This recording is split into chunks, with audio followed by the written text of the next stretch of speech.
If you've ever said, I don't have time for self-care, well, this episode is for you. Our guest today, Dr. Massiel Perez-Calhoon, has dedicated her career to showing us that self-care isn't selfish. It's actually science. She's a professor, published author, and founder of Do Well at Being You, where she helps people and companies build healthy habits that actually stick. What's so powerful is that she doesn't just teach this, she actually lives it. In between her research, her work in education, and her life as a wife, mom, and triathlete, she's learned firsthand how to turn self-care into something sustainable. I'm excited for you because you're going to walk away from this episode with so many practical tools and maybe even a little reminder to slow down and take care of the person behind all of those roles. You.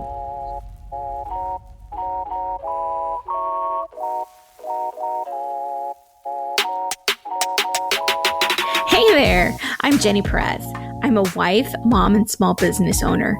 And although I love being all of those things, I'm at the point where I feel like there's something more to life outside of those roles.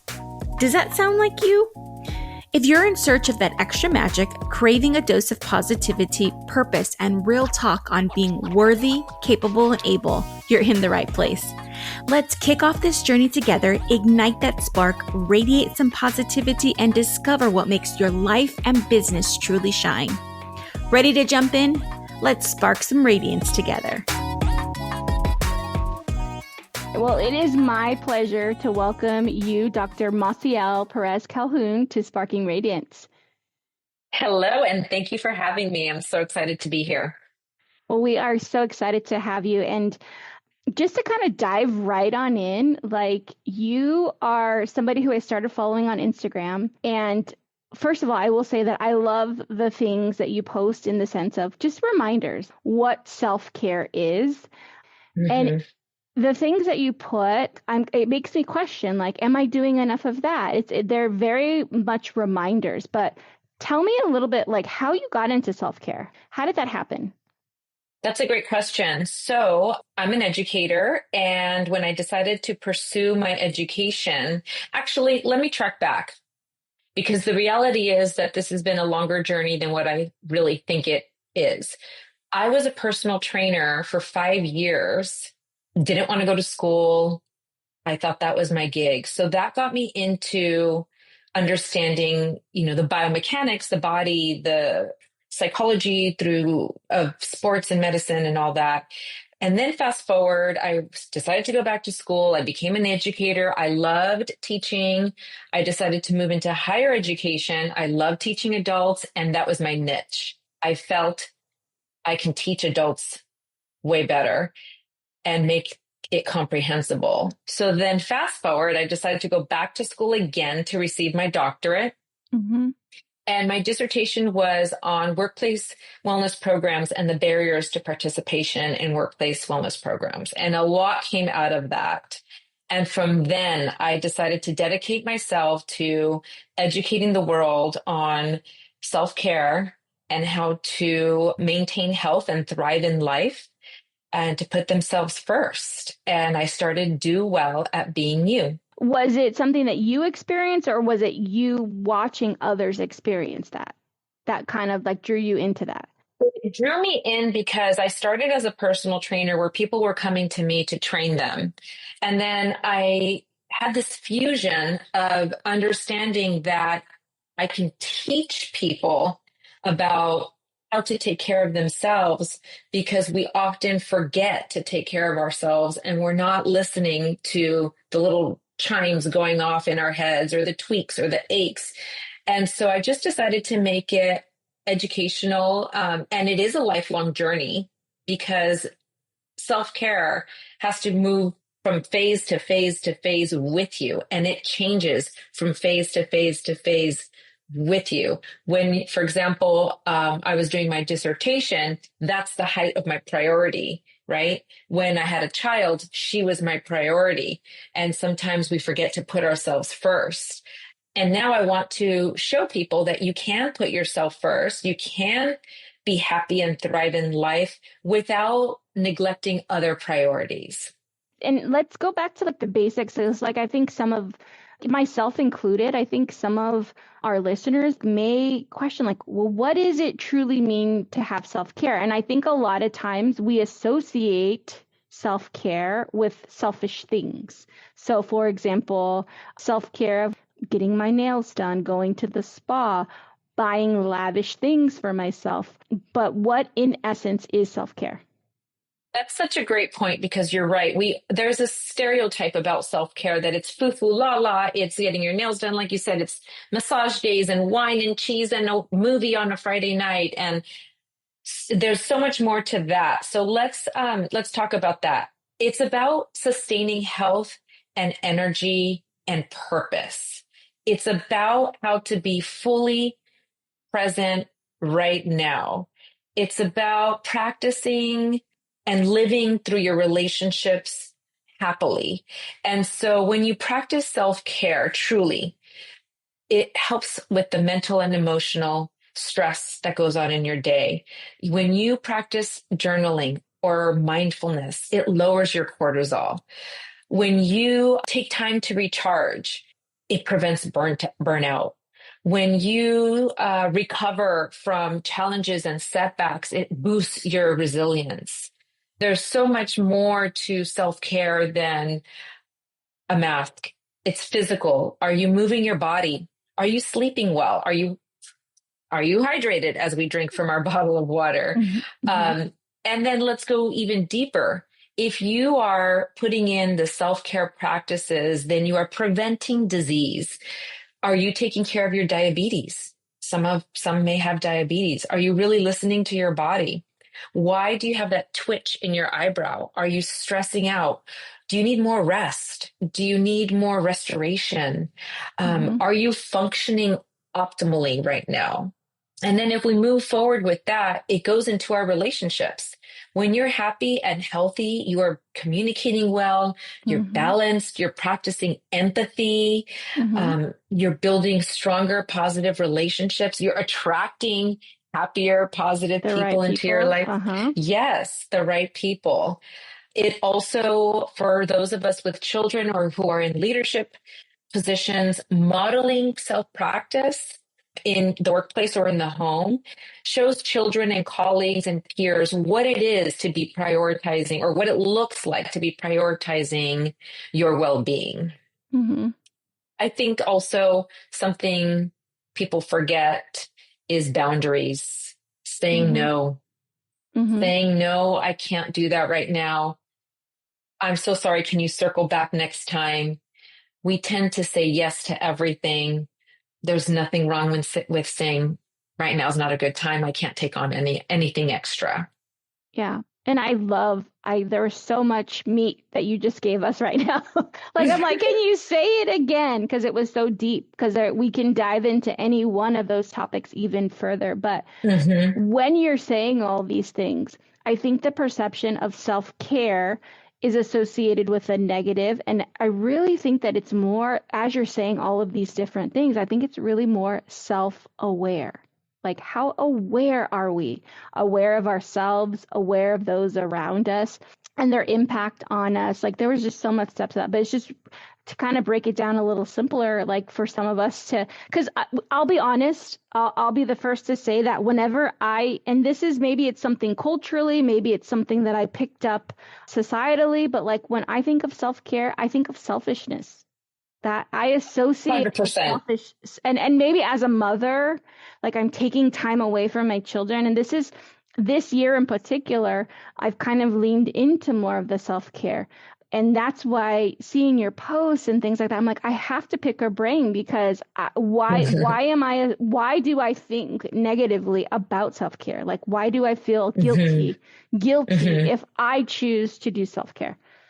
So that's a great point. But how about, instead of feeling guilty or feeling selfish, like it's a selfish act, let's rename it and let's adjust it. How about, instead of taking a whole spa day to yourself, you do micro self-care during the day? And for example, I know you have children and I have a daughter as well. I model in the car When I arrive early to a class for her, dive class, I'm going to say, I say, let's quiet down and let's close our eyes. And let's take some deep breaths, and I model what it's like. And then we do words of affirmation. Today's a great day. Do you want to say one, Clarky? That's her name, Clark. Clark will say, I had a good day today. I'll say, I'm breathing and I have my health today. And so if we just do it as little things throughout the day, drinking your water, stopping and stretching, if we just do them as little micro self-care habits throughout the day, it's much more sustainable, and we remove that stigma of a mom, I'm going to use this as an example, in her room, watching a movie with a mask on and a glass of wine. That's what we tend to think self-care is. It is not indulgence. It is not selfish. It's listening to your body and listening to what you need. And as you said, being aware. What do I need right now? And just listen and stop and think, what do I need right now? And bringing that awareness. Mm-hmm. Yeah. Yeah. And what I like, those examples are perfect. And I never looked at it from that perspective with my children. But not only am I taking time to do those micros for myself, what else am I also doing? I'm also modeling that behavior for them. And I'm teaching them to also be aware of themselves. That is, I love that. That is so awesome. You're planting the seeds of self-care right now.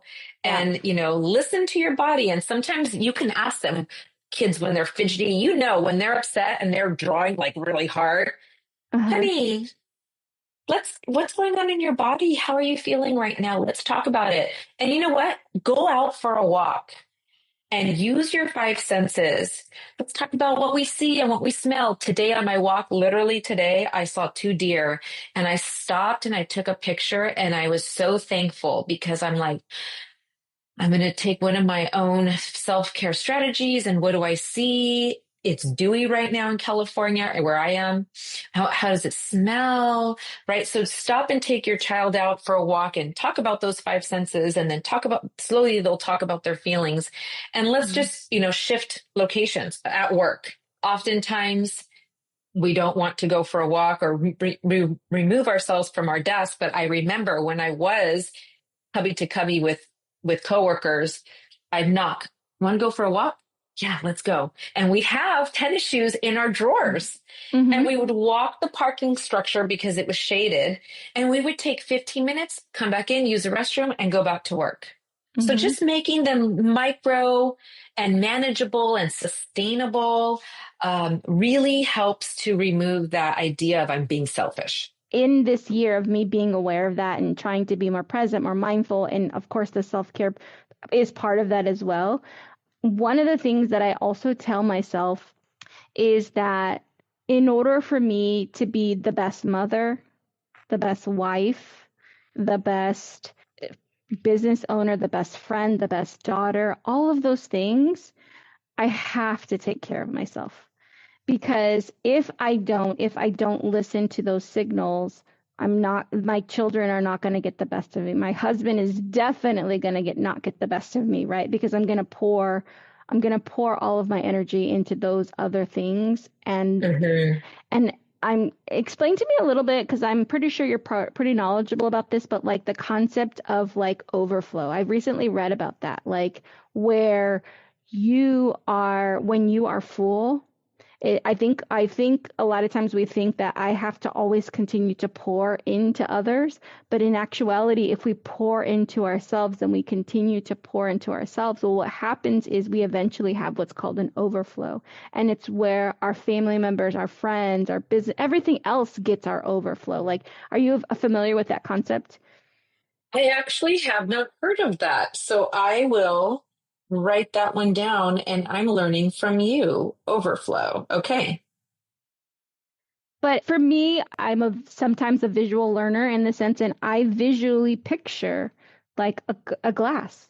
And it's like, if my glass is half empty, well, if I pour some into my husband or pour some into my daughter or into a friend per se, Well, what happens is that half empty then becomes depleted.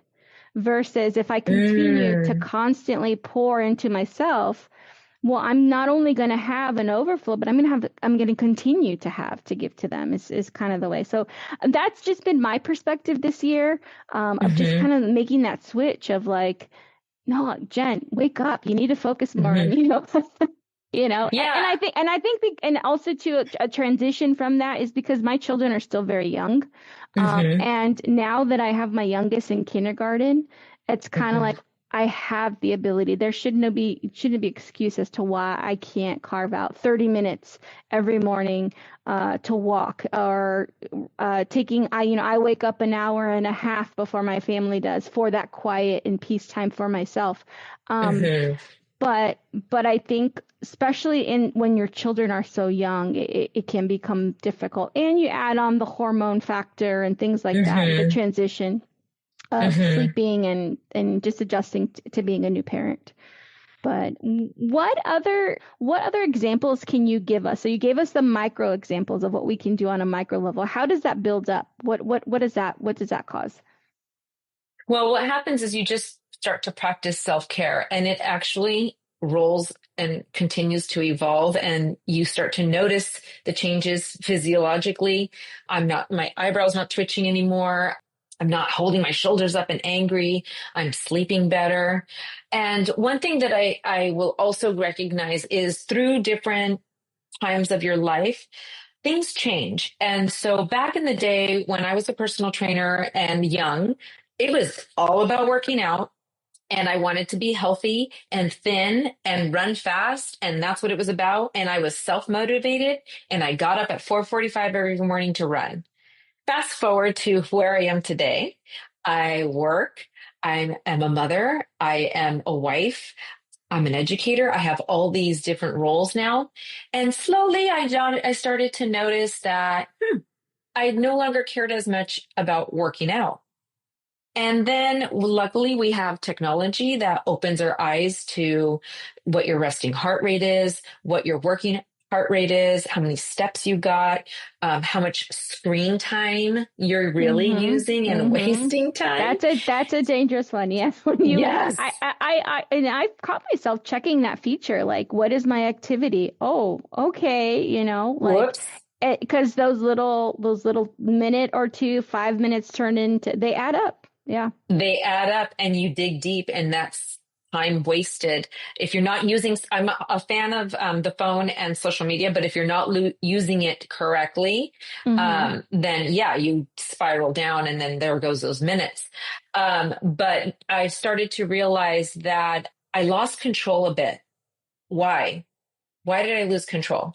It was about the house. It was about having dinner. It was about my daughter Clark. It was about her sports. It was about her schooling. It was about her homework. It was about, and I started to ignore myself and it started to show physically. I felt it, angry, resentment. I couldn't sleep. I gained weight. And just looking at myself in the mirror and being like, holy moly, I let myself go.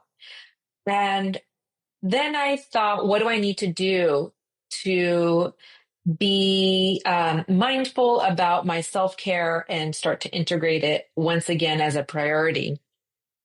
And I got myself a personal trainer when I used to be a personal trainer. So it Mm-hmm. was like I actually now needed a time and someone telling me what to do.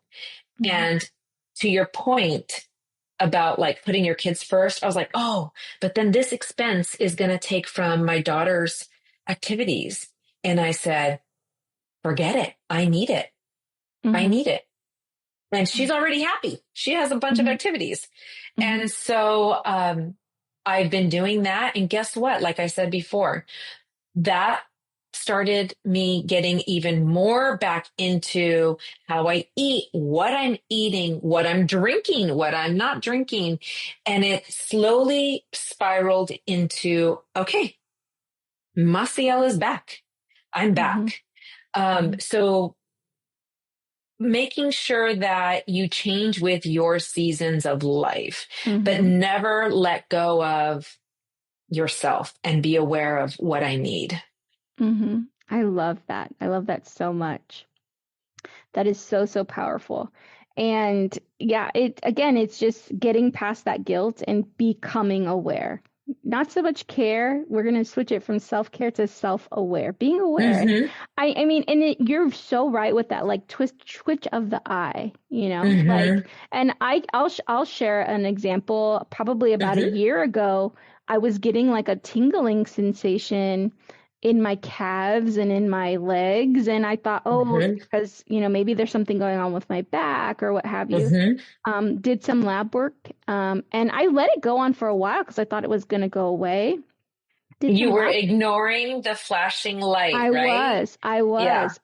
Until finally, when I did some lab work, it turns out that I had a vitamin D deficiency, Mm-hmm. so, and all it was just me taking the time to go to the doctor's office to Exactly. check those numbers. And I think you had mentioned that as well when we talked earlier, where it was just like the importance of getting your yearly checkup, like, and that is part of self-care as well. Like those numbers, had I not went and sought or to get those tests, like who knows 100%. how much longer, or Mm-hmm. what damage I could have caused by Mm-hmm. continuing to be vitamin D deficient. So, Right. And um, it's so important also to realize that health, wellness, and self-care are intertwined. mhm, And you're so right. We ignore the signs. And it's mhm, funny because why do we ignore the signs of our body?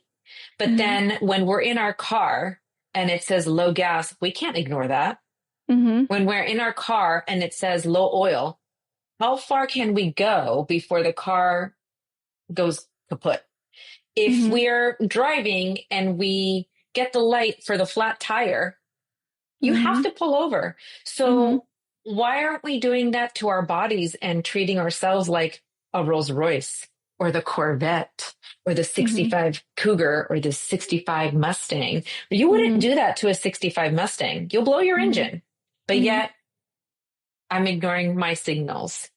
mhm, And I'm so glad that you brought that up down to an actual tingle in your leg because it's at this age, it's very important to get your numbers checked because of the silent killer. The silent killer is high blood pressure. mhm, Without a doubt, if you go get your blood pressure checked, you're probably off if you're not working out, if you're not drinking enough water, if you're not sleeping well, if you're mhm, stressed, if you're working two jobs, if you're working and then coming home and making dinner, chances are your blood pressure is high. mhm, And so the silent killer is extremely important to me because it happened to my girlfriend at work. And she told me I have high blood pressure and cholesterol, and the doctor told me I can't eat shrimp. oh And my she used goodness. to love Okay. eating shrimp. Uh-huh. Guess what? She kept eating shrimp and she had Uh-huh. her first stroke at work. Wow. Oh no. And from that point, that was her scare. And from that Mhm. point forward, thankfully, she didn't lose, sometimes you lose some or get like a little Like a deformity in like a your. paralysis. Yes, thank Yeah. you. Mhm. But she didn't have any of that. But that scared her into health again and being mindful of what she was eating, taking care of herself, looking at her numbers. She got a blood pressure machine that she was using. And so that being aware of where you stand chemically in your body, we are all Mhm. so different. Mhm. And what you need is different than what someone else needs. And what your body needs is different than what another body needs. Correct. Correct. Yeah. I agree. I definitely agree. You touched on some points of like, give me like five. If Hmm. somebody feels overwhelmed, like I'm already stretched thin as it is. Now I got to, some of us are going to think, well, now I got to add something on to another thing that I have to worry about. Hmm. Break it down simply. Like if someone can focus on Hmm. five areas, where would you tell them to focus?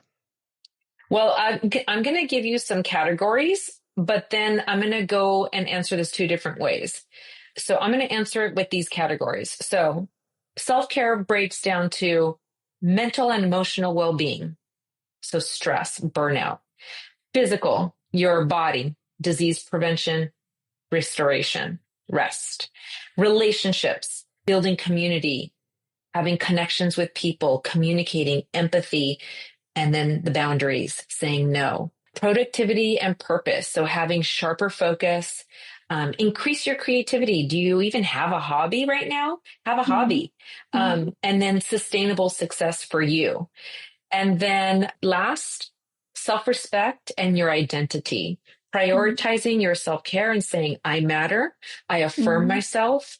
I'm aligned with my values and goals, and I'm empowered to take control and make choices for myself and give myself attention. So those would be the main groups of self-care. But then if I'm going to answer it a different way, and you're going to say, what can someone do today? You can't go on a half-day retreat.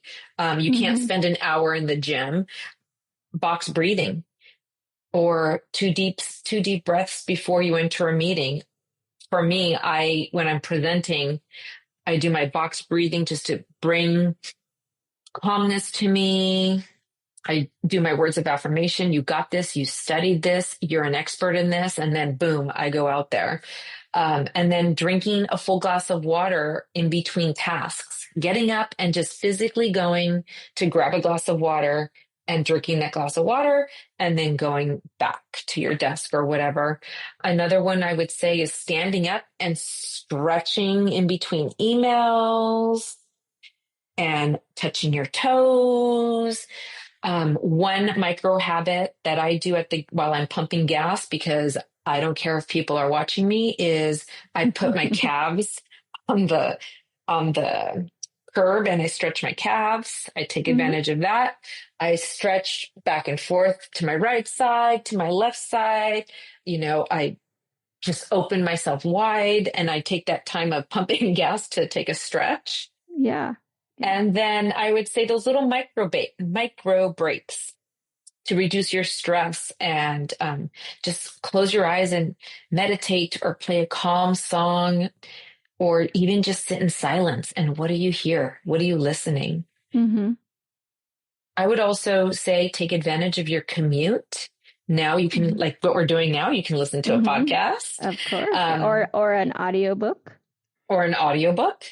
You can practice gratitude instead of driving and being upset. Just list 5 things you're grateful for. And all of this just shifts your focus, right? And you're not angry and upset anymore. You're like, you know what?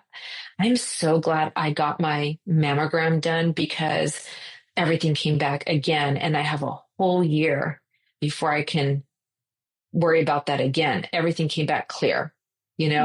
Or for men have specific things they need to go take care of annually also. I would also say, how about for lunch, you go for a walk and for the first 30 minutes, and then you go and have your lunch. So you can kind of sneak these self-care habits throughout your day. Yeah, you definitely, I'm like taking notes here like crazy. You definitely gave us a lot of options. And one of the things that I can appreciate about you is that you share this information on your Instagram. And so glad that you say that. You know why I do that? I said, it's a lifelong journey.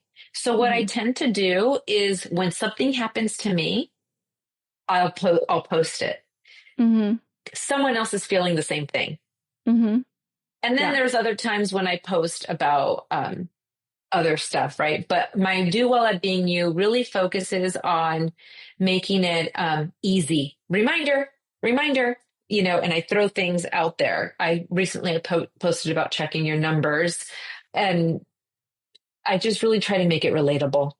Yeah, I like that. Doing well at being you. And that's that's kind of countercultural because a lot of us are programmed to do well at making money. A lot of us are Yeah. do well at being the super mom or super Yep. dad, or do well at, there's so many other things that we can do well at. But at the core or at the foundational level, if we're not doing well for ourselves, none of those other things matter. None No, of and those let's other, change the currency to time. Like, yeah, more time instead of more money and things. Our currency yeah, should involve happiness, should involve yeah. thriving, should involve hobbies. We forget hobbies, and they're so important. Joy. Yeah. Um, Just what brings us Joy. joy. Yeah. Hmm. Yeah. Those are also important. Purpose. Purpose, Hmm. exactly. Well, Maciel, I appreciate you. You have given us so much to take in and to assess within ourselves, and I appreciate all that you do and continue to do. And where can people find you if they want to connect with you? Thank you so much for having me. And I'm passionate about this, so I can go on and on. But my handle is do well at being you on Instagram. And my website is do well at being you. Awesome, awesome. I thank you so much, and I appreciate you. Oh, thank you. And I appreciate you. And thank you for having me. You hear that clap?